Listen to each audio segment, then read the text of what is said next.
শুভেচ্ছা,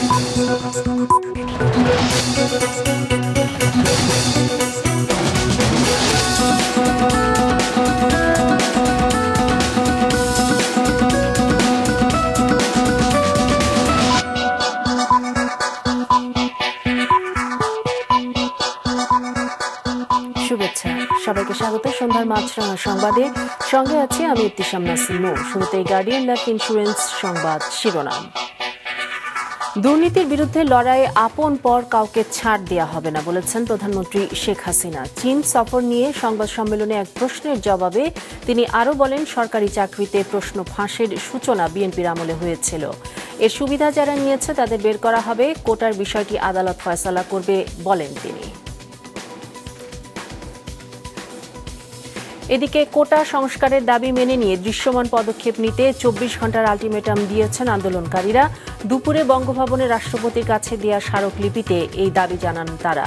এজন্য ঢাকা বিশ্ববিদ্যালয় থেকে যে পদযাত্রার কর্মসূচি ছিল সেটিকে প্রথমে গুলিস্তানের 0 পয়েন্ট ও পরে বঙ্গবন্ধু স্কোয়ারে থামিয়ে দেয় পুলিশ।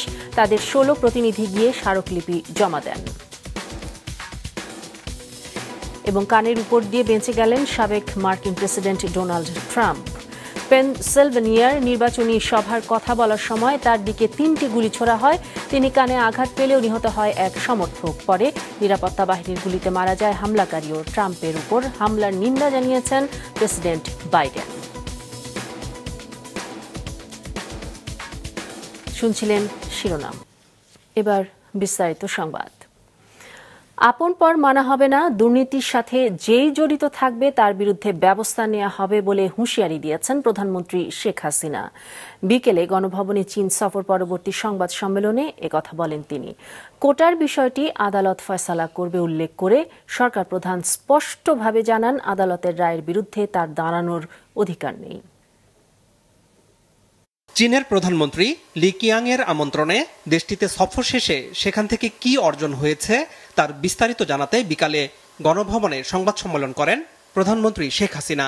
তিনি জানান, বাংলাদেশকে অর্থনৈতিক সহায়তা করা সহ দুই দেশের মধ্যে 21টি সহযোগিতার নথি এবং 7টি ঘোষণাপত্রে সই হয়েছে।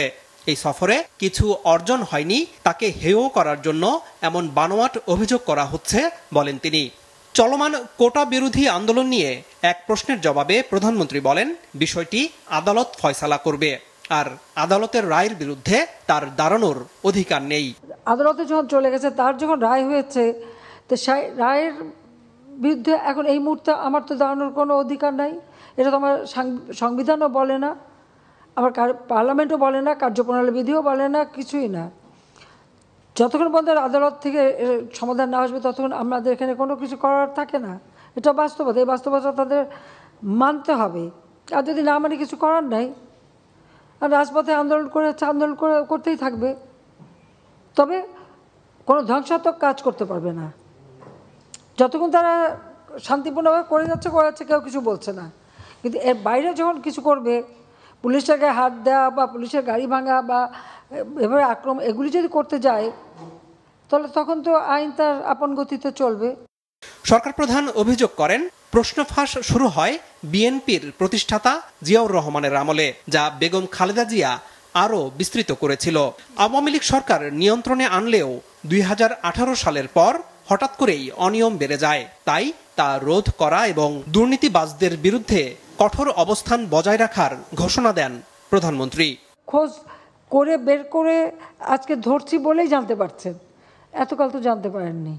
হাত যখন দিয়েছি আমি ছাড়বো না, যেখানেই হোক যেই হোক, আমার কে বদমাশে আমি কেয়ার করি না।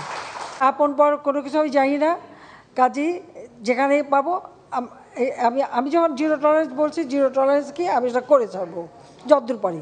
ভ্রান্ত ধারণা নিয়ে শিক্ষকেরা আন্দোলন করছেন বলেও জানান প্রধানমন্ত্রী। তাদের একটা ভুল ধারণা, যেখানে বোধহয় কোনো পেনশন ফান্ড আছে, পেনশন ফান্ড বলে কিছু নাই। পেনশনটা দেওয়া হচ্ছে একেবারে যারা আমাদের ট্যাক্স পেয়ার, তাদের টাকা থেকেই দেওয়া হয়। যে পেনশন নিয়ে তাদের ধারণাটা এত বিভ্রান্তকর যে তা এর মধ্যে 2-1টা জিনিস আছে, যে সেটা যেটা হচ্ছে 24 না 25, তো ওটা ঠিক করে দেওয়া যাবে, ওটা কোনো ব্যাপার না। আর কয়েকটা বিষয়, এগুলো আমি দেখে রেখেছি অলরেডি, দেখে যেগুলো মার্ক করে রেখে দিয়েছে সেগুলো আমরা দেবো। তবে আন্দোলন যখন তারা চালাতে থাক, চালাতে চালাতে যখন টায়ার্ড হবে তখন বলবো। ভারত যেহেতু পানি আটকে রেখেছে, তাই তিস্তা প্রকল্পের কাজ তাদেরই করা উচিত বলেন প্রধানমন্ত্রী। জানান, প্রকল্প বাস্তবায়ন নিয়ে চীন রাজি। যুক্তরাষ্ট্রের প্রেসিডেন্ট প্রার্থী ডোনাল্ড ট্রাম্পের উপর হামলার নিন্দা জানান তিনি। যুক্তরাষ্ট্রের মতো দেশে কিভাবে এই ঘটনা হয় সেই প্রশ্নও রাখেন প্রধানমন্ত্রী। আনোয়ার হোসেন, মাছরাঙা সংবাদ, ঢাকা। কোটা সংস্কার আন্দোলনে শিক্ষার্থীদের দাবি মেনে নিয়ে দৃশ্যমান পদক্ষেপ নিতে 24 ঘণ্টার আলটিমেটাম দিয়েছেন বৈষম্য বিরোধী ছাত্র আন্দোলনকারীরা। দুপুরে বঙ্গভবনে রাষ্ট্রপতির কাছে দেয়া স্মারকলিপিতে এই দাবি জানান তারা। আরও জানাচ্ছেন হাসনাইন তানভীর। ঢাকা বিশ্ববিদ্যালয় থেকে শুরু হওয়া বৈষম্য বিরোধী ছাত্র আন্দোলনের পদযাত্রাটি প্রথম পুলিশি বাধার মুখে পড়ে গুলিস্তানের 0 পয়েন্ট এলাকায়। সেখানে বসেই স্লোগান দিতে থাকেন তারা। এক পর্যায়ে পুলিশের ব্যারিকেড ভেঙে বঙ্গভবনের দিকে এগুতে থাকেন আন্দোলনকারীরা।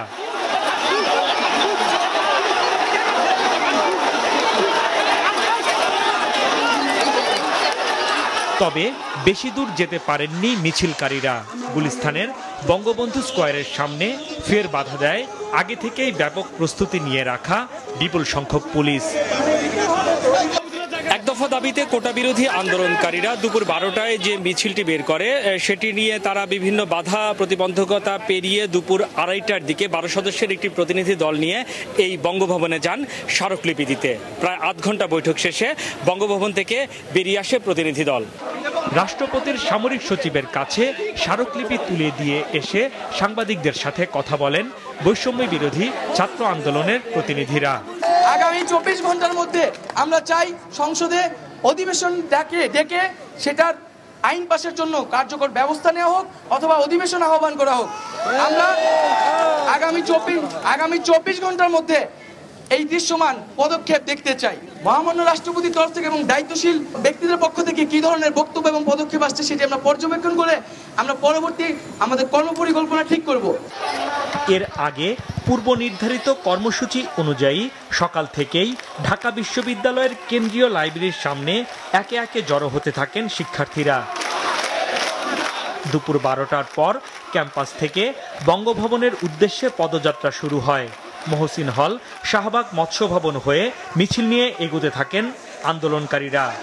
কোটাটা আছে, আমরা কিন্তু কোটা বাতিল চাই না, বারবার স্পষ্ট করে দিচ্ছি এটা কোনো রাজনৈতিক আন্দোলন নয়। আমরা সংস্কার, কিন্তু সেটা যৌক্তিক সংস্কার, সেখানে কোনো বৈষম্য না থাকে। পুলিশ বলছে এই আন্দোলনে যেন কোনো সংঘাত না হয় সেই লক্ষ্যে কাজ করছেন তারা। শুরুতেই আমরা যদি কাউকে মারপিট করি এটা সমাধান না, আমরা সেটাকে শান্তিপূর্ণভাবে আমরা সমাধান করার চেষ্টা করছি। এদিকে ছাত্রদের বিরুদ্ধে যে মামলা দেয়া হয়েছে শাহবাগ থানায়, সেটি 24 ঘন্টার মধ্যে প্রত্যাহার না হলে আরও কঠোর আন্দোলনের হুঁশিয়ারিও দেন বৈষম্য বিরোধী ছাত্র আন্দোলনের নেতারা। হাসনাইন তানভীর, মাছরাঙা সংবাদ, ঢাকা। যারা কোটা আন্দোলন করছেন তাদের উস্কানিদাতা বেড়ে যাচ্ছে, তাদের ভুল পথে নেয়ার লোকের অভাব নেই। যেসব বিষয় তদন্ত হচ্ছে বলে জানিয়েছেন স্বরাষ্ট্রমন্ত্রী আসাদুজ্জামান খান কামাল। মাদকদ্রব্যের অপব্যবহার ও অবৈধ পাচার বিরোধী আন্তর্জাতিক দিবস উপলক্ষে দুপুরে রাজধানী শিল্পকলা একাডেমিতে এক অনুষ্ঠান শেষে এসব কথা বলেন তিনি। আন্দোলন করছেন যারা, তাদের উস্কানিদাতারাও বেড়ে যাচ্ছে, তাদের ভুল পথে নেওয়ার লোকেরও অভাব থাকবে না। তারা যেগুলি করছে এগুলো মনে হয় তারা না বুঝে করছে। এটা পরিষ্কার হাইকোর্টের থেকে, সুপ্রিম কোর্ট থেকে নির্দেশনা দিয়েছে 8 তারিখে এটার একটা রায় ঘোষণা করবে, শুনানি হবে। সেই শুনানি দিয়ে তাদেরকেও পার্টিসিপেট করতে বলছে, সেগুলি না করে তারা রাস্তা অবরোধ করছে। এইগুলি সব কিছুই কিন্তু এখন বিচার বিভাগের হাতে, আমাদের হাতে কিছু নেই। কিছু থাকলে আমরা সেটার ব্যবস্থা করব।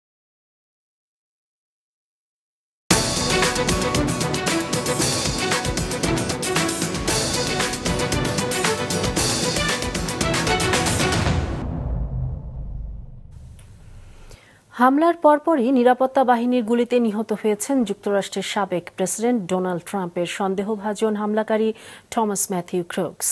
20 বছর বয়সী এই তরুণ পেনসিলভেনিয়ার বেথেল পার্ক এলাকার বাসিন্দা ছিলেন ট্রাম্পের দল রিপাবলিকান পার্টিরই একজন নিবন্ধিত ভোটার। ডেস্ক রিপোর্টে বিস্তারিত। Take a look at what happened.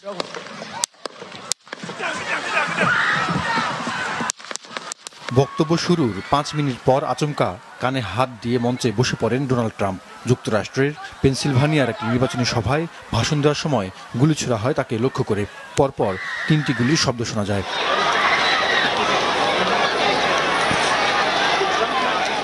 পরে দেখা যায় সাবেক প্রেসিডেন্টের কান থেকে ঝরছে রক্ত, কান ঘেঁষে বেরিয়ে গেছে গুলি।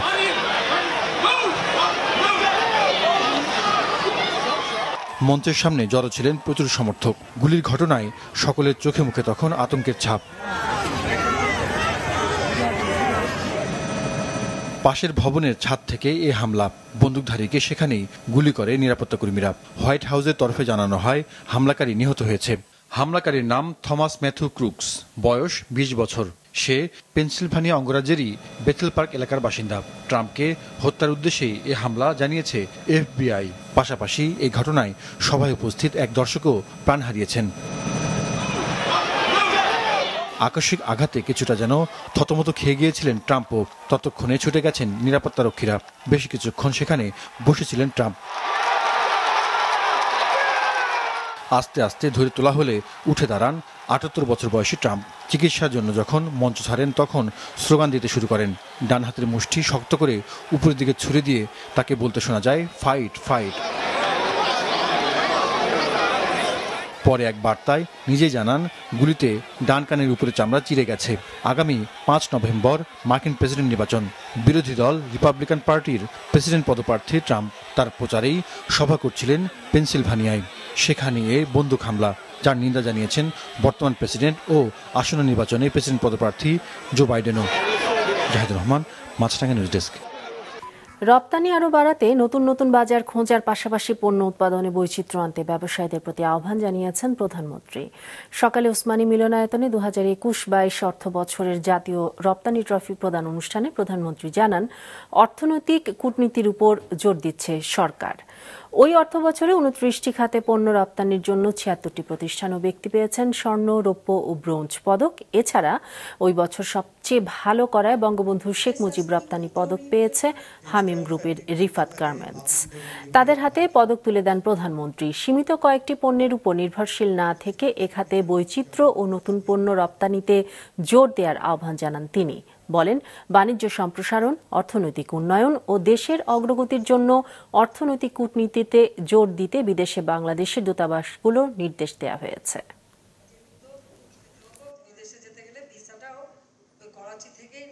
যুদ্ধে জড়িয়ে পড়ে ইউরোপিয়ান দেশগুলি বলেন, আমেরিকা বলেন, সব জায়গায় কিন্তু তাদের ইনফ্লেশন বেশি, অর্থনীতি কিন্তু খুব চাপের মধ্যে। কিন্তু সেই ক্ষেত্রে আমাদের জন্য নতুন সুযোগ আছে। Gulf country, Africa, south Asia, south east Asia, east Asian কান্ট্রিগুলি, ইস্ট ইউরোপের কান্ট্রিগুলি, এদের সাথে যত বেশি আমরা আমাদের যোগাযোগ রাখতে পারবো, আমাদের রপ্তানি বহুমুখীকরণ করতে পারবো। সম্প্রতি পাশ হওয়া দ্রুত পণ্য খালাস আইনের 207 ধারা বাতিলের দাবিতে হযরত শাহজালাল আন্তর্জাতিক বিমানবন্দরে অবস্থান কর্মসূচি পালন করেছে C&F এজেন্টরা। এর ফলে কয়েক ঘন্টা বন্ধ থাকে বিমানবন্দরে কুরিয়ারের মাধ্যমে পণ্য খালাস। Dhaka customs agent association C&F এর সামনে অবস্থান করে কর্মবিরতি পালন করেন এজেন্টরা। আন্দোলনকারীদের অভিযোগ, নতুন আইনের মাধ্যমে চোরাচালানকারীদের সুযোগ দেওয়া হয়েছে। বলেন, এই আইনের ফলে 10,000-এর মতো এজেন্ট কর্মহীন হয়ে পড়বে। ঢাকার আন্তর্জাতিক বিমানবন্দর দিয়ে মূলত 2 উপায়ে মালপত্র আসে, একটি LCর মাধ্যমে আমদানি, অন্যটি দেশি বিদেশি কুরিয়ার সার্ভিসের মাধ্যমে। এসএসসি রেজিস্ট্রেশনে নামের ভুল সংশোধনের জন্য অনেক শিক্ষার্থীকে ছুটতে হয় শিক্ষা বোর্ড অফিসে। দিনের পর দিন, মাসের পর মাস ঘুরে হয়রানির শিকার হচ্ছেন তাদের অনেকে। বোর্ড কর্তৃপক্ষ বলছে, এমন সংশোধনে প্রার্থীকেই সশরীরে হাজির হয়ে সংশোধনের পক্ষে প্রমাণ হাজির করতে হয়। নিয়াজ মোর্শেদের রিপোর্টে বিস্তারিত। ক্যামেরায় ছিলেন হাবিবুর রহমান। ক্লাস 9-এ রেজিস্ট্রেশন পেপার হাতে পেয়ে আনন্দের বদলে ভয় পেয়েছিল এই শিক্ষার্থী। সেখানে মায়ের নাম লিপি তরফদার পাল্টে হয়ে গেছে সাবিনা ইয়াসমিন। তখনই নাম সংশোধনের আবেদন করে। এরপর 9ম শ্রেণী থেকে 10ম শ্রেণীতে ওঠে। তারপর এসএসসি পরীক্ষাও দিয়েছে, কিন্তু ভুল আর ঠিক হয়নি। আবেদন করার 1.5 বছর পর শুনানিতে ডাক পেয়ে শাখাব সিঁদুর পরা মাকে নিয়ে এসেছে। প্রথমে একটু ভয় পাইছি যে এটা আমার পরীক্ষার সময় আটকে দিবে কিনা, বা আমি কোথাও অ্যাপ্লাই করার সময় তো সেই জিনিসটা আমাকে আটকে দিবে, এখন আমি কি করব। সেক্ষেত্রে আমার মা অ্যাপ্লাই করছে এটার জন্য, 1.5 বছর ধরে এটা ধরে ওয়েট করতেছে, আর ভোগান্তিতেও ভোগা হচ্ছে। টিচারও এটার জন্য এক্সট্রা পেমেন্ট নিছে, পেমেন্টটা 5,000 টাকা নিছে এটা ঠিক করার জন্য, বলছে রিসেন্টলি করে দেবে। তারপরে আমি প্রায় 1.5 বছর ধরে আমি এটা ওয়েট করতেছি। ঢাকার বকশীবাজারে মাধ্যমিক ও উচ্চ মাধ্যমিক শিক্ষা বোর্ড ভবনে প্রবেশ করলে দেখা যাবে শত শত মানুষ তাদের এসএসসি সার্টিফিকেটের ভুল তথ্য সংশোধনের জন্য অপেক্ষা করছে। কেউ বাবার নাম, কেউ মায়ের নাম, কেউ বা জন্ম তারিখ সংশোধন করতে চায়। আমার আম্মুর নাম সঠিক নাম হলো হালিমা বেগম, আর ভুল আসছে হলো হেমেলা খাতুন। আমি যখন ভিতরে গেলাম ওনারা তো আমাকে ঠিকমতো কোঅপারেট করলো না, এত বছর পর কেন চেঞ্জ করতে আসছো। আরিফের সার্টিফিকেটে ইংরেজি অক্ষর আগে পরে হয়ে যাওয়ায় নামটাই পাল্টে গেছে। সংশোধনের শুনানি একবার হয়েছে, কিন্তু নাম ঠিক হয়নি। এবার স্কুলের প্রধান শিক্ষককে সাথে করে নিয়ে এসেছে। আমরা চাই একটি সহজ প্রক্রিয়ায় জেলা শিক্ষা অফিস, উপজেলা মাধ্যম হবে, তারা যাচাই বাছাই করে এখানে ফরওয়ার্ড করে দেয়, তাহলে কিন্তু আমাদের আর আশা লাগে না। বোর্ড চেয়ারম্যান জানান, বাবা মা বা নিজের নামের বানান, বংশপদবী ভুল হলে বা কোনো অংশ বাদ গেলে অনলাইন আবেদনে সংশোধন হয়ে যায়, কিন্তু নামের পরিবর্তন হলে সশরীরে বোর্ডের শুনানিতে হাজির হতে হয়। তো মেজর যেগুলো পরিবর্তন থাকে, বড় রকমের পরিবর্তন থাকে, সেক্ষেত্রে আমাদের এখানে ফিজিক্যালি এসে আমাদের কমিটির কাছে সাক্ষাৎকার দিতে হয়, তার অরিজিনাল ডকুমেন্টস দেখাতে হয়। এসএসসি পরীক্ষার পরবর্তী 1 বা 2 বছরের মধ্যে সংশোধনের আবেদন করলে প্রমাণ সাপেক্ষে তা সংশোধন করে দেয় বোর্ড, কিন্তু কয়েক বছর পার হয়ে গেলে তা কঠিন হয়ে যায়। আবার প্রবাসীদের আবেদন মোবাইল ফোনে ভিডিও কনফারেন্সের মাধ্যমে শুনানি করে সংশোধন করে বোর্ড। নিয়াজ মোর্শেদ, মাছরাঙা সংবাদ, ঢাকা। সন্ধ্যার সংবাদ শেষ করব, তবে যাবার আগে গার্ডিয়ান লাইফ ইন্স্যুরেন্স সংবাদ শিরোনামগুলো আরও একবার। দুর্নীতির বিরুদ্ধে লড়াইয়ে আপন পর কাউকে ছাড় নয় জানালেন প্রধানমন্ত্রী। চীন সফর নিয়ে সংবাদ সম্মেলনে আরও বললেন, কোটার ফয়সালা হবে আদালতে। কোটা ব্যবস্থা সংস্কারের দাবি মানতে 24 ঘন্টার আলটিমেটাম আন্দোলনকারীদের, পদযাত্রা করে রাষ্ট্রপতির কাছে স্মারকলিপি প্রদান। এবং নির্বাচনী সমাবেশে গুলির মুখে ট্রাম্প, বেঁচে গেলেন কানের উপর দিয়ে, নিরাপত্তা রক্ষীর গুলিতে নিহত হামলাকারী, বাইডেনের নিন্দা। এ ছিল সন্ধ্যার সংবাদে। ফেসবুকে আপডেট পেতে ভিজিট করুন মাছরাঙা টেলিভিশনের পেজে, ইউটিউব চ্যানেলেও দেখতে পারেন আমাদের সংবাদ, প্রতিবেদন এবং অনুষ্ঠান। এতক্ষণ সঙ্গে থাকার জন্য ধন্যবাদ জানিয়ে আমি ইফতিসাম নাসিমও শেষ করছি সন্ধ্যার মাছরাঙা সংবাদ। এই দিন এইভাবে।